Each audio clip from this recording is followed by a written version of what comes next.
오늘 함께 보실 말씀 누가복음 20장 1절에서 18절까지 말씀입니다. 누가복음 20장 1절에서 18절까지 말씀입니다.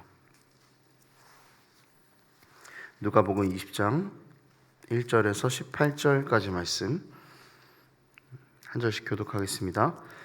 하루는 예수께서 성전에서 백성을 가르치시며 복음을 전하실새 대제사장들과 서기관들이 장로들과 함께 가까이 와서 말하이르되 당신이 무슨 권위로 이런 일을 하는지 이 권위를 준 이가 누구인지 우리에게 말하라.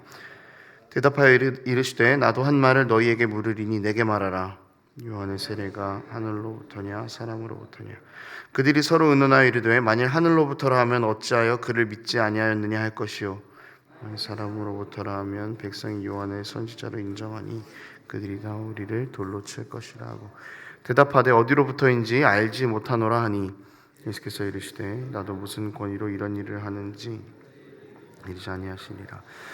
그가 또 이 비유로 백성에게 말씀하시기 시작하시니라. 한 사람이 포도원을 만들어 농부들에게 새로 주고 타국에 가서 오래 있다가 내가 이름에 포도원 소출 얼마를 바치게 하려고 한 종을 농부들에게 보내니 농부들이 종을 몹시 때리고 거저 보내었거늘 다시 다른 종을 보내니 그도 몹시 때리고 능욕하고 거저 보내었거늘 다시 세 번째 종을 보내니 이 종도 상하게 하고 내쫓은지라.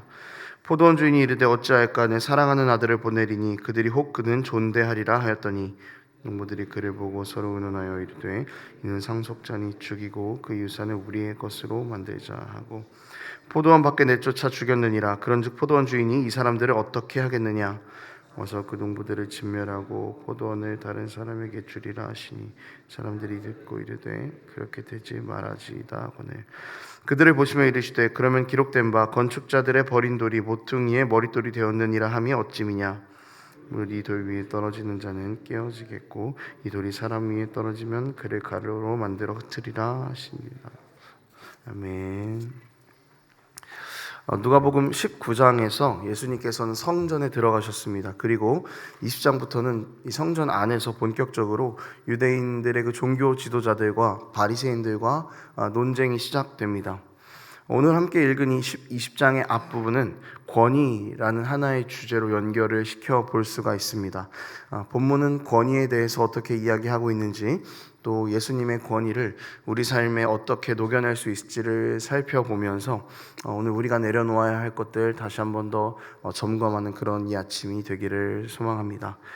오늘 본문은 두 부분으로 나누어져 있습니다. 1절에서 8절이 먼저 첫 번째 부분입니다. 내용은 이렇습니다. 예수님께서 성전에서 복음을 전하고 계셨는데 대제사장들과 서기관들 그리고 장로들이 있었습니다. 그리고 예수님에게 무슨 권위로 네가 여기서 사람을 가르치고 누가 너에게 이런 권위를 주었냐라고 그렇게 묻습니다. 종교 지도자들은 지금 예수라는 인물이 성전에서 자신들만이 가지고 있는 이 기득권에 대해 도전하고 있다라고 그렇게 생각을 했던 것입니다.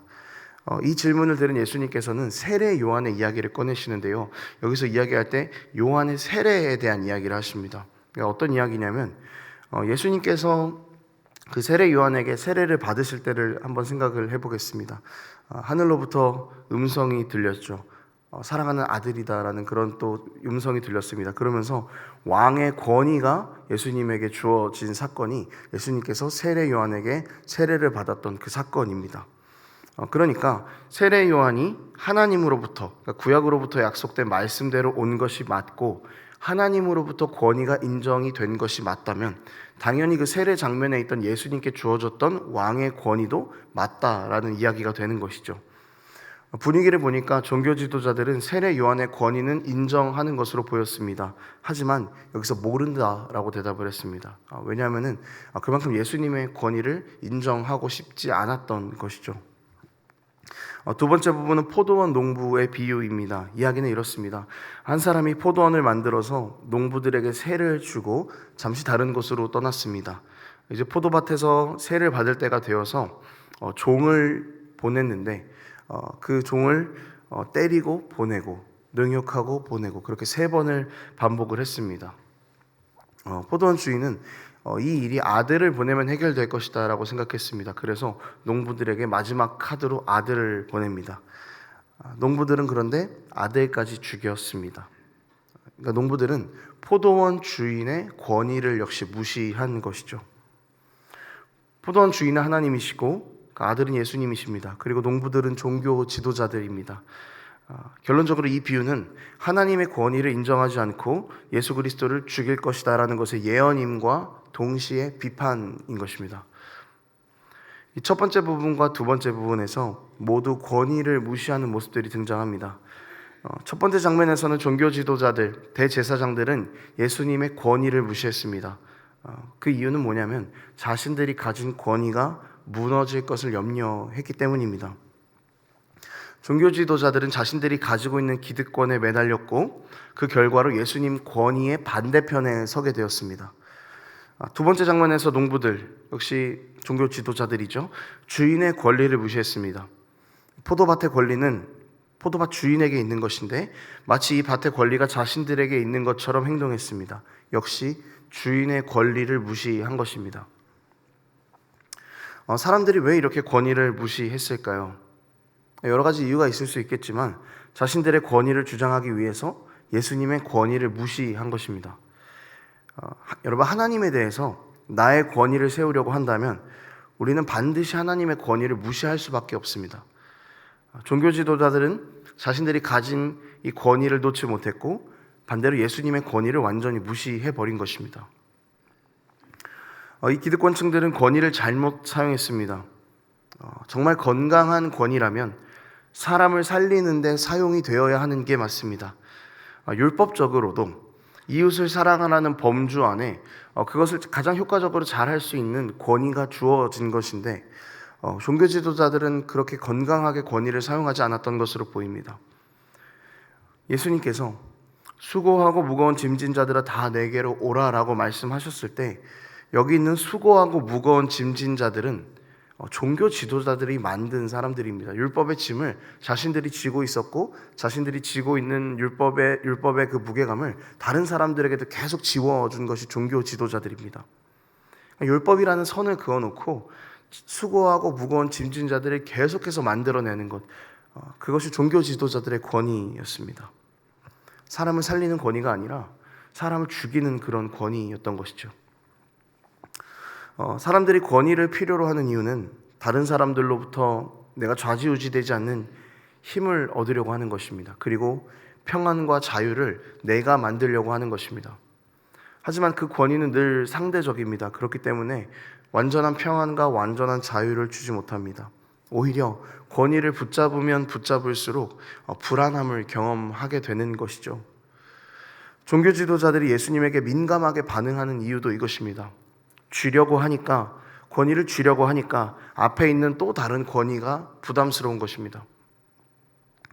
우리는 힘 있는 권위, 나를 자유하고 평안하게 만들어줄 것으로 생각하는 권위를 붙잡기 위해서 예수 그리스도의 권위를 무시하며 살아가고 있는 것은 아닌지, 이 종교 지도자들의 모습이 나에게 있는 것은 아닌지 우리는 돌아보아야 합니다. 평안과 자유가 십자가의 권위 아래에만 있는데 우리는 세상의 권위를 붙잡느라고 하늘의 권위를 가진 예수님을 모른 척하며 살아가고 있는 것은 아닌지 또 돌아보아야 한다는 것입니다. 예수님께서는 권위를 어떻게 사용하셨습니까? 예수님의 권위는 철저하게 살리는 권위였습니다. 조금 더 정확하게 자신의 권위를 포기하시면서 다른 사람을 살리는 권위였습니다. 예수님께서는 하늘의 권위를 가지고 계셨지만 그것을 포기하셨습니다. 가진 권위를 내려놓으시고 사랑의 권위를 드러내셨습니다. 성경적인 권위는 사람을 살리는 것입니다.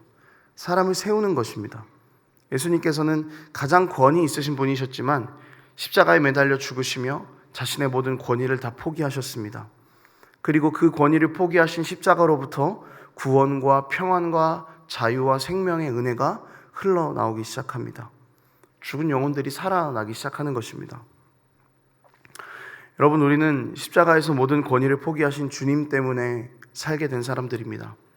자유와 구원을 얻었습니다. 그러니 우리 예수 안에서 그 십자가의 권위 말고 다른 권위를 쫓고자 하는 마음이 있다면 우리는 다시 한번 십자가 앞에 서야만 하는 것입니다. 우리가 삶을 살아가면서 예수님보다 그 세상의 다른 힘과 권위를 더 사랑하며 살아갈 때가 있을 것입니다. 마치 포도원의 농부들처럼 말이죠. 오늘 예수님의 비유는 이 세상의 권위에 기대고 그것을 사랑하는 우리에게 묻습니다. 당신은 정말 권위 있으신 예수님을 바라보고 있습니까? 오늘 우리 이 질문에 대답하면서 하루를 시작할 수 있었으면 좋겠습니다. 우리가 가진 모든 권위들보다, 우리가 가지려고 하는 모든 권위들보다 우리 주님이 비교할 수 없을 만큼 귀한 분이십니다. 그분을 붙잡고 살아가는 은혜가 우리 가운데 있게 되기를 소망합니다. 말씀을 정리하겠습니다. 여러분, 우리가 세상을 살아가면서 쫓고자 하는 권위는 이 땅에서 잠깐 빛날 것들입니다. 그러나 예수께서 가지신 권위는 땅과 하늘에서 영원히 빛나는 것입니다. 우리의 삶의 여정이 잠깐 빛날 것을 쫓아가는 여정이 아니라 영원히 빛나는 것을 쫓아가는 믿음의 여정이 되기를 소망합니다. 종교 지도자들이 예수님의 권위를 인정하지 않았던 모습에서 나의 모습을 보고 예수님의 권위를 내 삶에서 밀어내려고 했던 그 나 자신을 회개하며 오늘도 그분의 권위 아래에서 그분의 권위의 상징인 십자가로부터 흘러내려오는 천국의 평안이 우리 삶 가운데 있기를 축복합니다. 기도하겠습니다. 하나님 아버지, 우리 이 본문 가운데에서 종교 지도자들의 모습이 우리의 모습임을 다시 한번 고백합니다. 예수님께서 모든 것을 포기하시고 십자가에서 주신 그 사랑의 권위보다 내가 세상에서 가지려고 했던 권위에 훨씬 더 많이 목을 메고 살았던 것을 주님 다시 한번 고백합니다. 아버지, 이런 삶에서 돌이켜 우리가 날마다 십자가 앞에 서며 십자가의 그 권위만을 붙잡는 우리의 삶이 될 수 있도록 아버지 우리와 함께하여 주시옵소서. 감사드립니다. 예수님 이름으로 기도합니다. 아멘.